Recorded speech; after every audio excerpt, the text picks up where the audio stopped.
Bugatti said that they can't split this car in half, and then like it'll clip me like splitting it in half, and then it'll be like, oh, Bugatti got owned. What happens when a $6 million hypercar, declared dead by its own manufacturer, is rebuilt by a self-taught mechanic with no official support? Imagine a car so exclusive that its parts are blacklisted worldwide. Yet, it not only comes back to life, it emerges better than new. From shattered titanium bolts held together by makeshift tools to airbags sourced from a completely different car, this rebuild is a testament to human ingenuity over corporate gatekeeping. And believe it or not, Bugatti's own engineers were left speechless when they saw the final result. What exactly went into this audacious comeback? Stick around to find out. Locked out by Bugatti.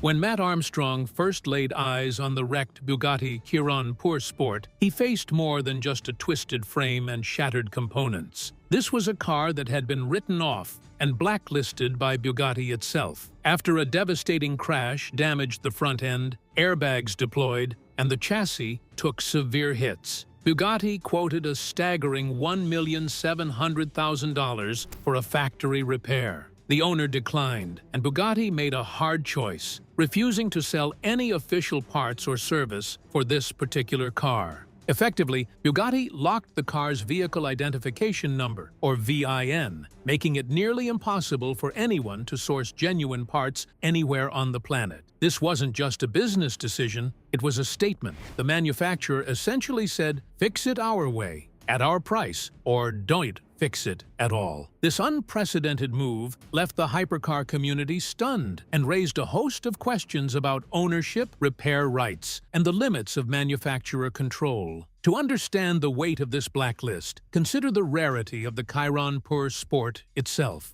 Only 60 examples exist worldwide, each worth around $6 million in pristine condition. This isn't a car any independent workshop casually takes on. The engineering sophistication runs so deep that even a software update requires a factory technician flying out with proprietary tools. Now imagine trying to rebuild one without any of those resources or official support. The stakes were higher than anyone imagined. The car was listed at auction with a salvage title, seen by Bugatti as dead. Yet someone was willing to bet they could bring it back, defying one of the most exclusive automotive brands on Earth. Behind this decision was a fight that would question not only what's possible in car restoration, but who truly owns the right to fix what they buy. In this standoff, the notion of impossible was thrown down like a gauntlet. Bugatti's refusal wasn't just about safety or repair complexity. It was about control. This locked VIN didn't just deny parts. It denied opportunity to challenge the factory's dominance over its creations. But one call changed everything, setting this renegade rebuild in motion. The car had been purchased out of auction by Alex Gonzalez, a content creator convinced restoration was possible despite the blacklist. He reached out to Matt Armstrong, a mechanic with no factory certification but a reputation for taking on projects others won't touch. The question wasn't just whether Armstrong could fix a Bugatti chassis, it was whether he could do it with no support from the company that made it. The scene was set for a clash of wills, a self-taught mechanic standing firm against the entire global supply chain of a multi-billion-dollar manufacturer. Everyone watching knew this wouldn't be a simple rebuild. It was an act of defiance that could expose cracks not only in a hypercar, but in how control and ownership play out in today's automotive world. Keep this core conflict in mind, because the full picture of how Matt Armstrong came to this point reveals just how extraordinary and contentious this rebuild truly is. Meet Matt Armstrong.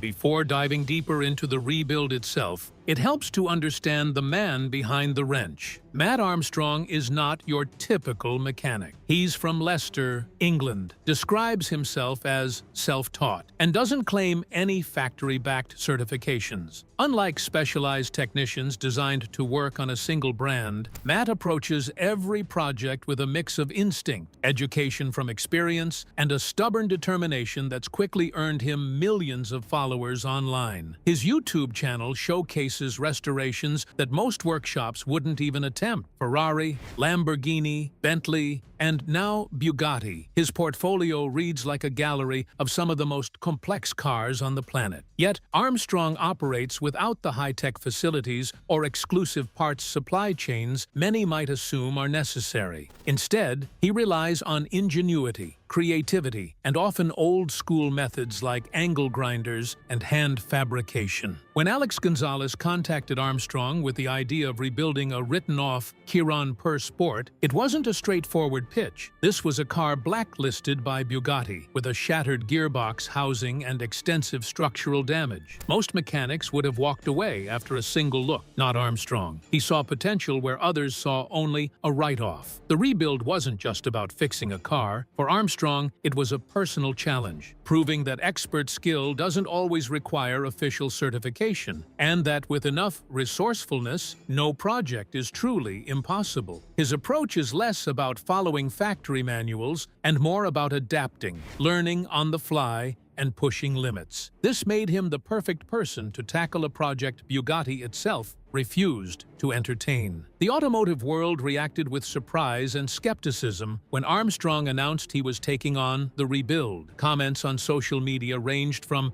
disbelief to outright criticism. Yet, this reaction was exactly what made the build so compelling. A lone mechanic challenging the status quo of the hypercar industry. The spotlight only grew brighter when Bugatti's CEO publicly engaged with the saga, adding a layer of corporate drama to the mix. Armstrong's no-nonsense attitude combined with his undeniable skill quickly turned the narrative. He wasn't just a hobbyist with a camera, he was a craftsman who refused to be limited by brand power. Each video he posted dismantled the myth that only factory teams could handle cars of this complexity. His story was becoming about far more than a damaged Bugatti. That's the backdrop against which this unprecedented rebuild unfolds. Armstrong is a regular guy who wings it, yes, but one whose passion, creativity, and commitment to craftsmanship might just rewrite what's possible in car restoration. And so the real question becomes,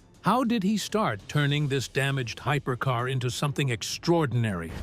Breaking the car apart.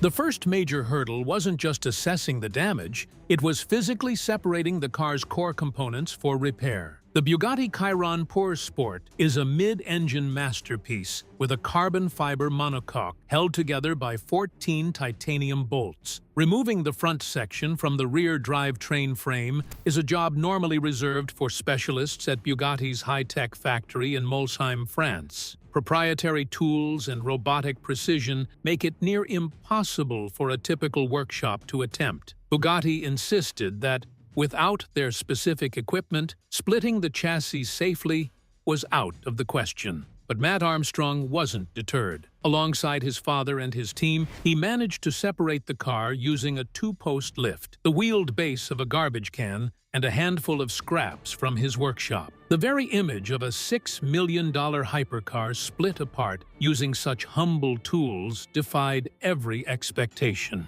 As they carefully took the car apart, the team uncovered the full extent of the damage. The crash had pushed the engine forward, crushing a coolant pipe and denting structural elements that weren't evident from the outside. Yet amidst the chaos, a crucial relief emerged. The main engine block remained intact. Even the transmission could be separated from the block, meaning the heart of the W16 powertrain was salvageable. This discovery was the foundation of hope for the rebuild. Saving the engine meant saving the very soul of the car. But other parts, like the gearbox mount, told a different story. Designed to break in a crash to protect the chassis, it was shattered beyond factory repair. And because no authorized suppliers would deal with the blacklisted VIN, Armstrong's team faced the daunting task of fabricating or repairing components that were never meant to be fixed. With a mix of traditional skill and innovative thinking, Armstrong turned this challenge into an opportunity. For instance, a specialist TIG welded the broken gearbox mount back together. A repair thought impossible. Parts were repaired, repurposed, or replaced using unconventional materials where official ones were out of reach. Every step pushed the boundaries of what a single workshop could accomplish with limited resources. This process of breaking the car apart was more than just mechanical work. It was a statement. It proved that what manufacturers deem impossible or too complex can be tackled with the right mindset and persistence. The scrapyard mentality met high engineering in a workshop far from the corporate gloss of Molsheim. Every bolt removed, every panel separated, brought this extraordinary rebuild closer to reality. The story unfolding in that Leicester garage was no longer about a crashed hypercar. It was about resilience, ingenuity, and rewriting the rules of what can be rebuilt. And as the car lay in pieces, it became clear that this wasn't just a restoration, it was the start of something unprecedented. This determination to break barriers and forge ahead with unconventional methods marked the turning point where the impossible started to feel within reach. From here, the story shifts as those bold engineering solutions begin to take shape in the workshop. Creative engineering solutions.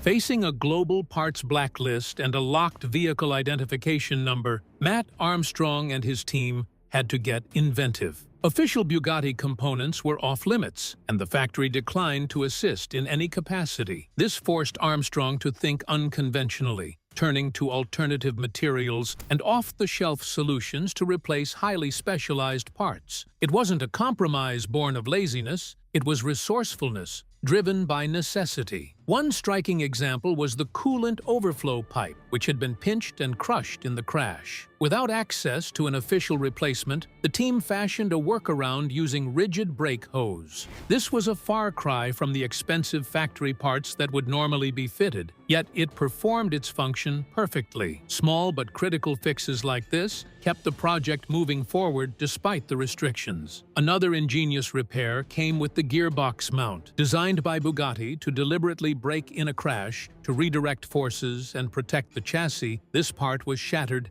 and deemed irreparable. Yet Armstrong employed a specialist Taiji welder to stitch the mount back together with remarkable precision. This was an extraordinary feat, given that the component was engineered to be sacrificial, and no factory team had attempted a similar repair. The team also sent the damaged exhaust system to Valvetronic, a specialist fabricator for scanning and custom remanufacture. Rather than simply replacing the factory setup, they developed a bespoke system tuned specifically to this exact car. The new exhaust was louder, more aggressive, and more visceral than Bugatti's meticulously engineered but deliberately muted original. This marked the moment when the rebuild transitioned from restoration into an upgrade. Perhaps the most impressive feat came from Bob, a craftsman in the machine shop, who spent 60 hours fabricating a custom front crash bar from scratch. This wasn't a simple bolt-on part. It was a complex structural component that required meticulous attention to detail. Bob's work extended to building 10 replacement radiators by hand. No existing parts, no 3D scans, just eyeballing the originals and fabricating precise copies. His craftsmanship was crucial to reviving the car's thermal management system. The interior was no afterthought either. Armstrong partnered with E3 Customs to completely retrim the cabin, reproducing the car's striking white and purple color scheme. Every seat, dashboard panel, and steering component was restored from the ground up, matching or even surpassing the original build quality. This level of detail showed a dedication to quality that rivaled Bugatti's own personalization departments. One of the most surprising improvisations involved the airbags. Since official Bugatti airbags were unavailable due to the locked VIN and blacklist, Armstrong sourced 2 airbags from an Audi A3, another Volkswagen Group vehicle with underlying engineering similarities. These airbags fit perfectly and were fully compatible, highlighting how corporate engineering roots can blur the lines between brands in unexpected ways. These creative engineering solutions were not just workarounds, they were declarations of independence. When the factory doors closed, Armstrong's team found windows to climb through, sometimes literally using a trash can base to split the car. The ingenuity required to bring this $6 million machine back to life without official support was a testament to human determination overcoming corporate gatekeeping. The hurdles cleared, the car's heartbeat was intact, and the team pressed on towards something few dared to dream. The moment of true reckoning wasn't far off. The moment it fired. After months of setbacks, unconventional fixes, and painstaking work, the defining moment of the rebuild finally arrived. The engine start. Reassembling a Bugatti W16 engine is already an immense challenge, but doing so without factory software access, limited parts, and a globally blacklisted VYN pushed the project into uncharted territory. Every system, from coolant lines to ECU connections, had to be carefully rebuilt and tested. The biggest concern was whether the engine would survive at all. During the crash, the cooling system had been severely compromised and had run dry at points, a dangerous situation for a 1,500-horsepower hypercar. A cooling failure could have destroyed the engine and ended the entire rebuild before it began. As Armstrong and his team gathered in the Leicester workshop, cameras rolling and tension high, the key finally turned. The W16 erupted with a deep, thunderous roar, a sound many believed this car would never make again. That ignition represented more than a mechanical success. It was proof that independent craftsmanship could overcome challenges thought impossible outside the factory. What made the moment extraordinary was where it happened. This was not Bugatti's Molsheim headquarters with teams of specialists and proprietary equipment. It was a small, independent workshop driven by creativity, persistence, and refusal to quit. The successful engine start directly challenged the idea that only manufacturers could restore complex hypercars. With the engine running, the project moved from survival to performance. Armstrong's goal was never to create a static display piece. He wanted the car fully drivable again. The team secured the drivetrain, aligned components, and prepared the Chiron for its first drive since the crash. That first drive was surreal. The car Bugatti had effectively declared dead was back on the road, rebuilt with unconventional solutions, including Audi airbags and a repaired titanium gearbox mount. It stood as a direct contradiction to predictions that the project could never succeed. Even Bugatti engineers reportedly struggled to believe the car was operational. The rebuild became more than a technical achievement. It sent a message that independent innovators, armed with skill and determination, can sometimes accomplish what major corporations hesitate to attempt. The engine firing symbolized more than mechanical revival. It represented breaking through limitations, redefining automotive restoration, and proving that persistence and ingenuity can turn the impossible into reality. And with that ignition, everything changed. The car lived again, but its journey had only just begun. Better than original.